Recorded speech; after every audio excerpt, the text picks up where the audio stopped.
hit the magic rolling button. Thank you, sir. Okay, well, we'll try to stick to the questions that we sent you.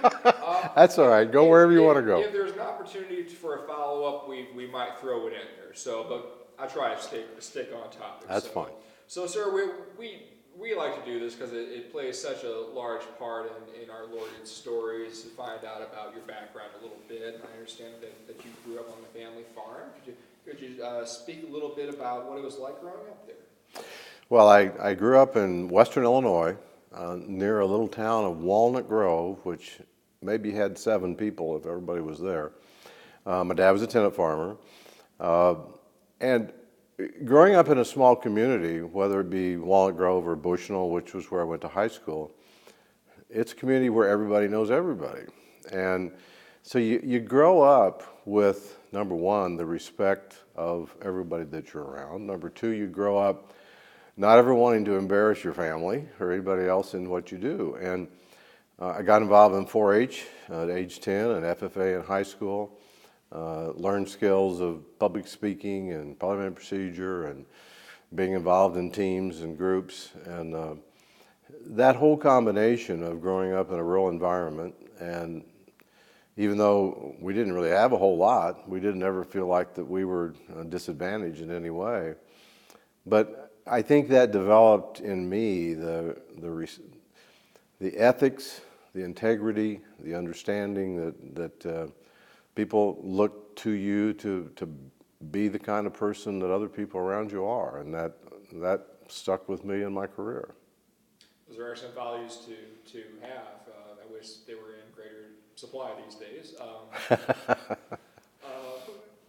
Probably too many to name, but could you talk a little bit about someone growing up who just made a positive impact on your life? Well, obviously, my parents and an older brother, 4 years older brother, who was a great role model and example for me. But I think also on top of that, vocational agriculture teacher in high school who saw in me a young person who maybe had opportunities to go forward. I always envisioned myself going home to farm. My dad farmed with his dad, and I always thought what I'll do is eventually go home and farm with my dad. And that's when I made the decision to come to the University of Illinois to school. It was to get an education, but also to try to get myself prepared for going home and being a farmer. And that was what I aspired to, and a lot of kids that I grew up with had that same aspiration. Obviously, being a family farm, this sort of answers its own question. But other than the family heritage, what attracted you to farming? What about it was you just knew that was something you had to pursue a bit? Well, my real preference was more the animal side of farming than the agronomy side. My brother probably was a little more towards agronomy than the animal side. And as a result of the love of animals and the love of being involved with them, and quite frankly, when you grow up and spend your whole time in farming and agriculture, that's what you know. And that's what you decide that you want to pursue. And that's where I headed at the University of Illinois. And it wasn't until I was in school for a year, and then I was out of school for a year with the state FFA as a state officer. I came back, and that summer, before I came back to the University of Illinois, had a heart-to-heart talk with my dad. And at that point in time, in the mid-'60s, agriculture was a tough economic situation. And my dad said, hey, there's no place for you to come home and farm to, because he was a tenant farmer, didn't own any land. And so that's when I began to think, oh my gosh, I got to figure out something else to do. And so I decided I'd major in farm management, which is one step removed from being a farmer. And that's kind of how I came back and started in my involvement at the University of Illinois, not giving up on agriculture, not giving up on farming, but trying to figure out how I could be involved externally. Absolutely, absolutely. Now, taking one step backwards, what attracted you to this campus? Well, my brother came here first, number one. Number two, Hold on a second. I'm so sorry. I just noticed your. There we are. Sorry about that. That's right. look good otherwise? I think it moved back. Oh, did it move? What happened? Oh, I tell you, sir, I have this cord here, and it's just doing what it wants to do, not what we want it to do. How's that? I hope it's okay I sit here with my legs crossed. That's more comfortable. Oh, no, that's absolutely fine. That's Okay. absolutely fine. I'll just pull your jacket down a little bit, and you'll be splendid. Great. There we are. Okay, so sorry about that. Let's backtrack a bit. We were talking about the attraction to this campus. Yep. Well, number one, my brother came here 4 years before me, so it was kind of a natural tendency. But number two, I'd been on campus, University of Illinois, on coming here for 4-H judging competitions. If you would judge in your county and be selected as one of the top judges, you get to come to the University of Illinois to do it. And you know, for many people, it's a big place, and they're kind of pushed off by it. But for me, it was a comfort zone because I had been here so many times. But number two, when you get to the heart of, you know, why are you going to go, there are other places I could have gone in Illinois to get an ag degree, but I really felt this was probably the best alternative for getting a diverse ag degree and getting a lot of exposure. But, you know, initially it was go home and farm, and then it was got to find a career. And fortunately, University of Illinois was ideal for helping me find a career. You graduated in '69. Yes, sir. The summer of '68, I got an internship with Ralston Purina. And that was kind of a move away from farm management into business. And it was because people said you're going to have a better chance of getting a job opportunity if you get an internship, which is very true today, by the way. So I had the internship. It really changed my life. That internship with Ralston Purina expanded my vision, expanded my thoughts about where can my career go. And so I came back. This is how much of an impact it had on me. I had already pre-registered for courses in the fall, but I hadn't ever taken any business courses. So I canceled my pre-registered courses and re-registered into business courses in what was called then the College of Commerce. Now it's called College of Business.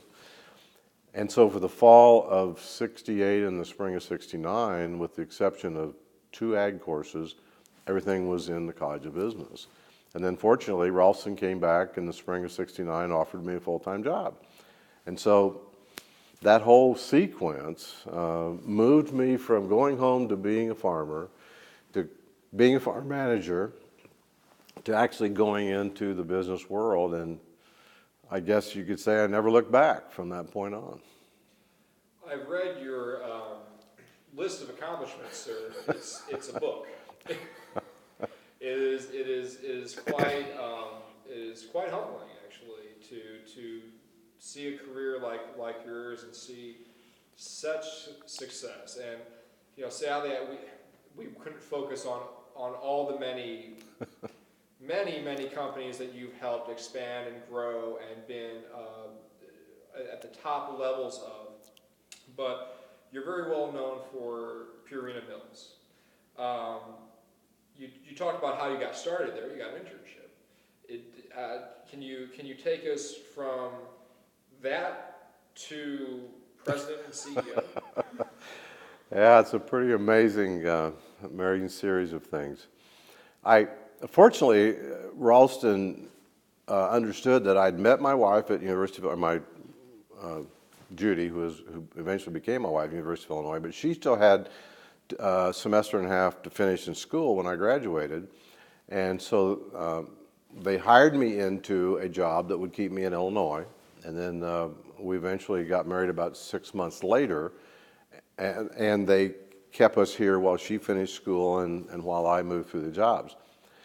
My mother-in-law would tell you that she remembers that we moved 6 times in 5 years during that period of time, changing jobs from a sales trainee to a district manager trainee to a district manager, and then I got promoted from there to a regional job in Des Moines, and then got moved into St. Louis as head of product marketing for swine products, all over that 5-year period, which was a pretty fast-paced process. And going from moving into management in 1975, to then being named Vice President and Director of Marketing for the U.S. Animal Feed business in 1979 at the ripe old age of 32, and then being named President and CEO at 41 was just kind of unheard of in that time frame. But I got to give credit to a lot of different things. Number one, I married a wonderful lady who had the same shared passion for where we were going, and that's the best decision I ever made in my life, and I'll never say anything different than that. She's been able to help me move through my career. Today, helped me do a lot of the volunteer things I do, and in many cases raised our family because I was gone more than I was home. She kidded one time that we'd been married 35 years at that time, and somebody asked her how she ever put up with it. She said, well, he's only home 15 of it, so it didn't make much difference. But through that Purina experience, number one, great mentors that from the time that I joined the company through the very stages I went through the CEO that had the fortitude to put me into some very major jobs at a very young time, to the board of directors of Ralston Purina who were willing to support that kind of a move, was very important to that process. I think many times about how did it all happen. Number one, being in the right place at the right time never hurts anything. But on top of that, number one, going back to what I learned growing up on a farm of responsibility and ethics and doing what you say you're going to do when you're going to do it, and never disappointing people that assign you with a responsibility. And it's something I've said to so many of the young people that I've worked with in my career is, don't worry about where your next job's going to be. Worry about doing the job you're in now. And when you commit to doing something, deliver, and deliver the best you can. I said, so many of the bosses that I work for, and I guess I kind of emulated over the years, is they look for people to promote that they trust, that will do what they say they're going to do. But on top of that, people who bring to the decision maker recommendations rather than problems to solve. And I was encouraged to do that at a very young age of don't just dump on somebody's table a problem, explain the problem, but also bring a recommendation, a solution. They may not necessarily agree with you, but at least they want to hear you tell them what they think it should be done. And if there was a benchmark to my career in Ralston Purina over 28 years, it's number one, having great mentors, number two, trying to live up to what I said I would do, and number three, people having confidence in me to give me challenges and opportunities that I had a chance to succeed at. I'd like to expand on that just a little bit if we could, because you're talking here about the value of responsibility. Now, very few of us, myself included, will ever be in a position, or currently still, that you are and were, having so many responsibilities at being the highest level of management for such an extraordinarily complex enterprise. What lessons have you learned? I mean, obviously being responsible, but from having those responsibilities and carrying them through and following through, what lessons have you learned over the years from just having such, frankly, a high stressful job, being over everything, I mean, as much as one can be over everything, having those responsibilities, as I said, it's just something few of us will ever experience, but I know there's lessons that were learned there, and if you don't mind sharing that. Oh, that's a great question. You often reflect back on the situation you've been in, and number one, you're thankful you survived, and number two, you're thankful for people who helped you get through those times. But one of the first things that I learned in Purina in the training program was listening. And one of the things that Purina taught us was to go out and meeting people in the sales side and trying to understand the people that you're working with, what their challenges are, what their opportunities are, and ultimately try to figure out how you can provide solutions to whatever their opportunity is. So it becomes less of a sale and more of a problem-solving situation. That served me throughout my whole career, whether it be in Purina when we'd be confronted with very difficult situations. Number one, I learned very quickly that I don't know a lot about anything. I know a little bit about a lot of things.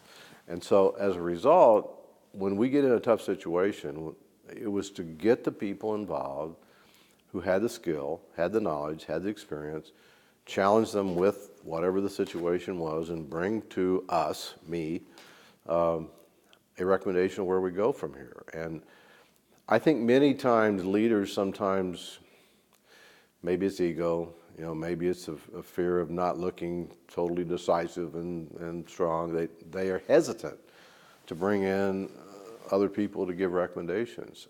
I was the other way around. I knew that I didn't know the answers, and so I really wanted to bring them together. I think the other thing that it's kind of built on that, during my years as president and CEO of Purina, I worked a lot in mergers and acquisitions and divestitures of pieces of the business over that period of time, actually over about 12 or 14 years of management and leadership. That, it put into the perspective of every business decision is almost like solving a puzzle. Whether it's a picture puzzle or whether it's a word puzzle or whatever. And going back to that initial training about listening to people, whether it's in helping a CEO of a company figure out where to go with their business, I came back to that same skill of listening, trying to understand what the difficult issues were that they're trying to face, trying to put in place alternatives for them to think about in going forward. In my case as CEO, the buck stopped here and I had to pick one. But for many of the people that I've worked as an advisor with is saying, here's your array of opportunities, here's the pros and cons of them, here's where you should go with there. And then the last thing, and whether it was with Purina or whether it was in my advisory role, is get out of the way. Get people going on a pattern, following a direction, and get out of the way. Check on what's going on, inspect what you expect, but let people take charge of things. And for me, that was a comfort zone, but I think maybe it helped me be successful in the things that I've tried to do. Absolutely. I think you touched on that, and actually I was going to ask you what are the most positive attributes of a good leader. I think you've just well, no, I mean you put forward just a solid case, and I've when you read history and you read of good leaders, they surround themselves with the best people, and that's amazing. And you sort of touched on there just very briefly that among your vast specialties, mergers and acquisitions, which is something that laymen like me, we know of, but we don't know the finer points. This is a highly specialized skill set, and especially at your level, sir, to accomplish many things that you've done within that.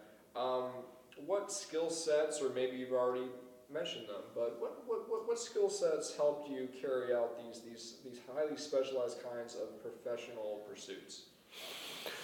That's a great question. As I look back over my time with Purina, where I was in M&A type work, it was all internal. It was all doing things within our company, and you had a comfort zone of understanding, does it fit, doesn't it fit, is it right going forward. When we started our independent business almost 22 years ago, my desire at that time was just to be an advisor to people on strategic planning primarily.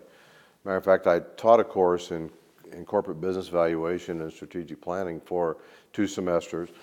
over across the line at Purdue University. A friend of mine at Purdue asked me to come do that after I left Purina. And that's when I began to understand the components of thinking through what you do with a business are the same regardless of what the business is. My background was the animal feed business, but any other business have the same drivers, whether it's consumer, whether it's market, whether it's economics. And it put me into a point of taking the time to understand the market situation they're focused with, understanding the strengths and weaknesses of that company, and trying to be honest with them, because every company has several alternatives. Number one is to grow organically within the current market. Number two is to step out into a whole new arena and take risk. Number three is maybe acquire something that allows you to expand. The other is maybe a merger with someone else that can help you go forward, or shut it down. And I've been on over 15 boards in the last 20 some years, and we've done all of that, from growing organically to shutting it down. And I think the fact that I've been through the various experiences at Purina gave me the opportunity to be able to counsel people and ultimately make that decision. It's very painful sometimes, but it's a lot of fun. And the wild thing, when Judy and I started the business, all I did was just let people know that's what I was doing. I've never advertised. I've never had a website. People find me. It's haunting sometimes. But I think maybe that is a reflection of the fact that I've been able to use integrity, honesty, confidentiality, and help people solve problems. Absolutely. Yeah,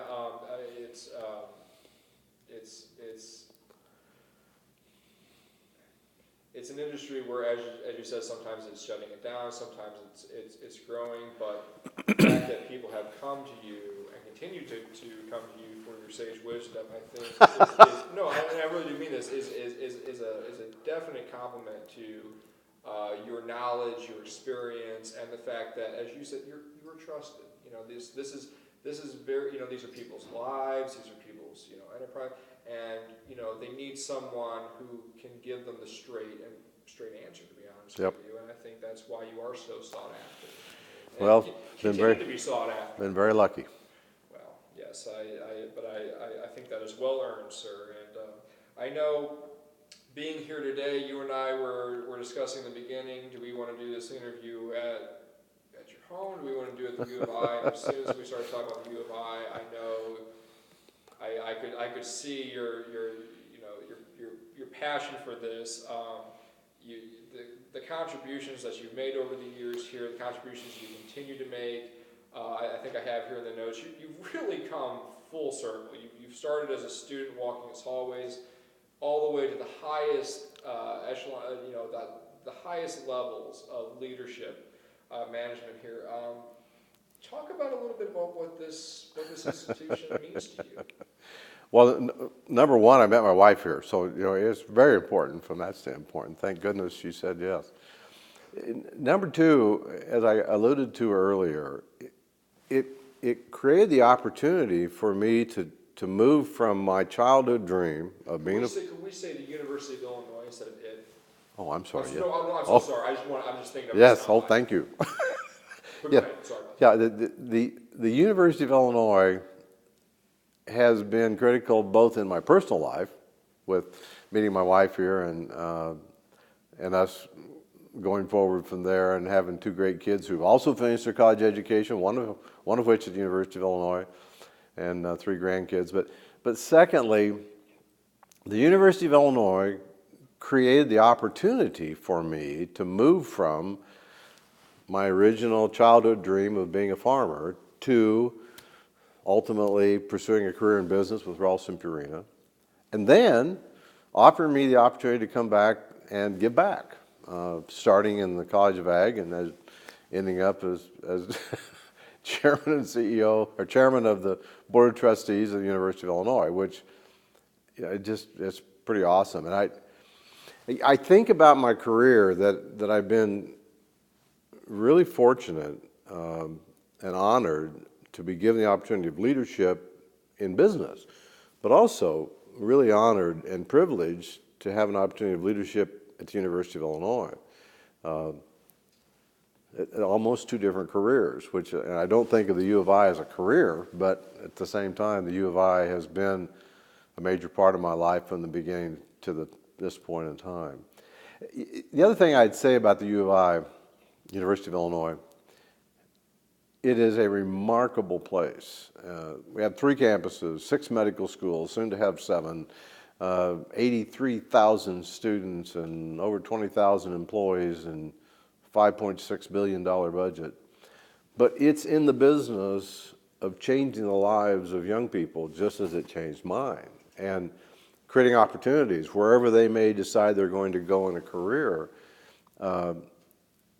It's made a big difference to a lot of people, and its challenge now is to adapt to where higher education is going in the future. And how does it continue to give opportunities for young kids growing up on the farm, kids growing up in the inner city, kids from other nations around the world to get the education, to provide the opportunity for them to pursue a career.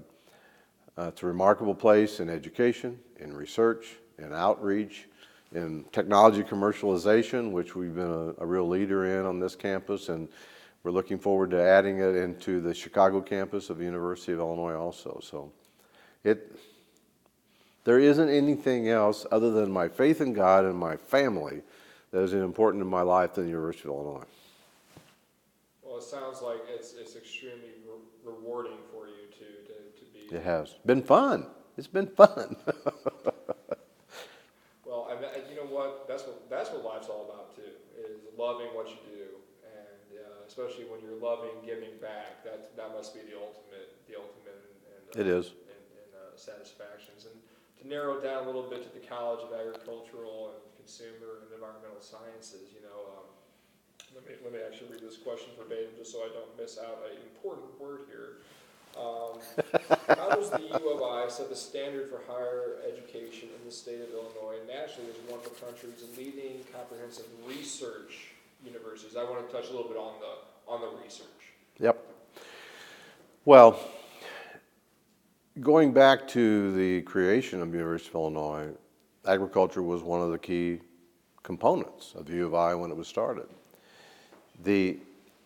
Specifically, the University of Illinois effort in research, whether it's in agricultural research or engineering, whatever it may be, the U of I has continued to put strong emphasis in the academy of attracting people that are not only gifted educators, but they are innovators and people who want to discover things to make things different, from the LED lights to the MRI. We've been blessed with being able to attract world-class faculty, but also, particularly in the STEM areas and in agriculture, world-class faculty who have a desire to discover, have a desire to commercialize technology. And that's been one of my passions here as I've gotten more and more involved. We have a research park at University of Illinois in Champaign. We have about 900 students who are interns in the research park at any one time, from companies like Caterpillar and Deere and AB InBev, State Farm, Yahoo, that are here to collaborate on discovery and research, but also to get an opportunity to get to know our students, and in many cases hire them. So it's a remarkable collaboration between what the University of Illinois can bring in knowledge, combined with companies who want to advance knowledge, but also create career opportunities for young people. It's a fantastic situation. I'm just honored and proud to be able to be associated with that. It's really neat. No, sir, in researching you a bit, reading through all your accomplishments in the private sector, one thing that really stood out is your philanthropic work, what you're doing even now for community and public services. Talk a little bit about that. Why, and you spoke a little bit about it, but just to flush that out a touch, why is that so close to your heart? Oh, well, my wife says I get bored easily, so I got to get involved in something sometime. But having the opportunity to be in business leadership creates skills. It creates capabilities that you can either choose to totally stay in business, or you can choose to use them and use those experiences part-time in giving back.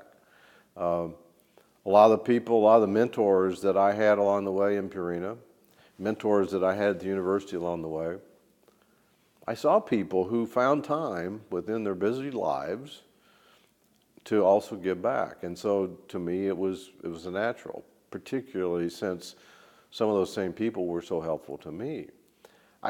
I think the challenge for people moving from a very involved professional life into giving is trying to figure out where to give their time most appropriately. And you don't have any problem with somebody wanting to get your name on a list. The question is, which list do you want to be on? Which entity do you want to be involved in? Where can you focus a limited amount of time giving back that can make a difference? And I've had lots of opportunities to be in lots of areas, and I've learned over time to be more selective to those organizations where I can really add value. And that's the thing I try to advise people is, as you're giving back, figure out the things that you can really be a part of and make a difference. Don't just put your name on a list, because while that may be satisfying personally to a time, that's not really going to be the benefit that you want it to be. Making the biggest impact, absolutely. That's right. Absolutely. Your life has been rich with accomplishments, sir. What stands out to you as being one of the most personally satisfying? Well, I'll say it again, finding a woman who would put up with me and share my life's vision and raise our kids has been extremely rewarding to me. Number two, having the opportunity to help nurture young people in their careers. I was a beneficiary of people having faith in me at a very young age. And so I've always been concerned about trying to do the same thing within Purina, actually within some folks not even in Purina, of friends and family that we're trying to aspire to go on, and then within the university. And it's really neat to see those people succeed, in some cases go into business for themselves, and succeed going forward. I think the last thing, and this has been in the last 20 years of my career, having the chance to meet with entrepreneurs, business owners, in most cases small business owners relatively, helping them figure out how to take their dream, their baby, their invention, whatever it may, forward and find a successful track going forward.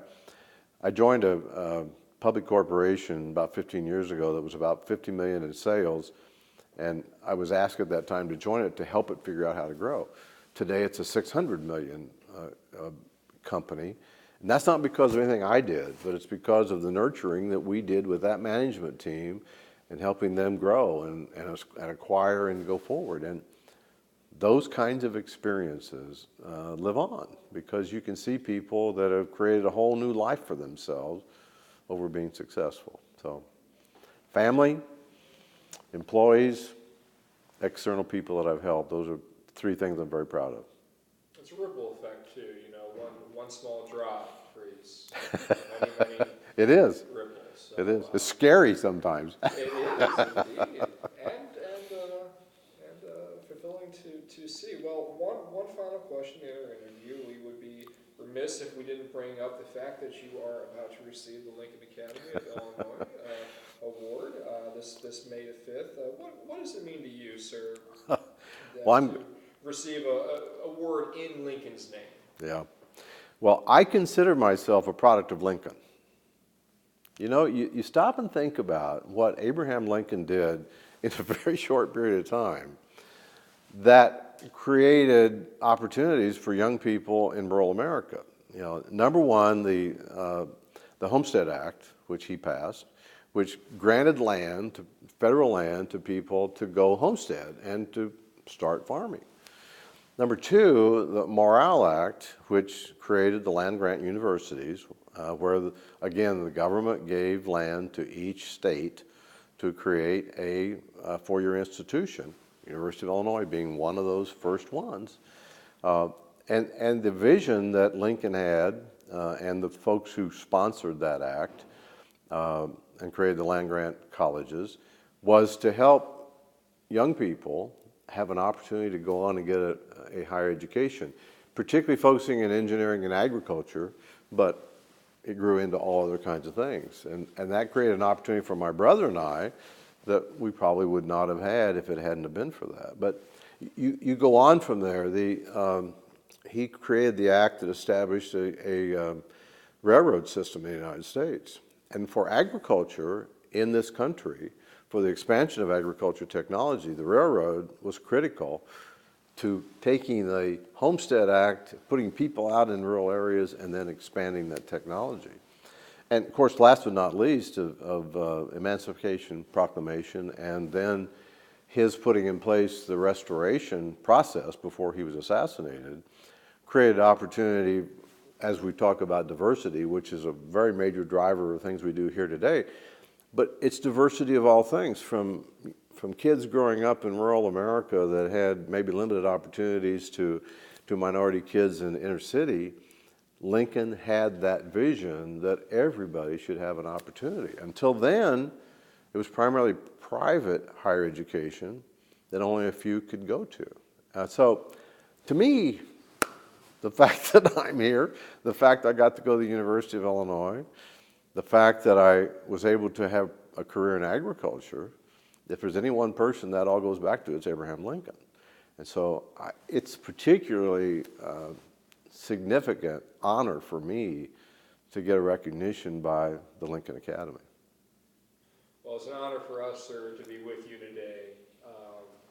This is wonderful. Thank you so much. Great interview. Well, actually, I would want to say one final thing. Is there anything you wish I would have asked you? I always ask this of interviewees.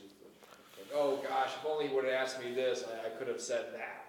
I just want to give you that opportunity. No, in case I missed a point. As I said to you when I sent my email back to you, great series of questions. Thank you, sir. Great interview process. You obviously knew a lot about my background and going into it. I don't think of anything else. I'm so thankful, number one, to God that put me in the family I was raised in and being in rural agriculture.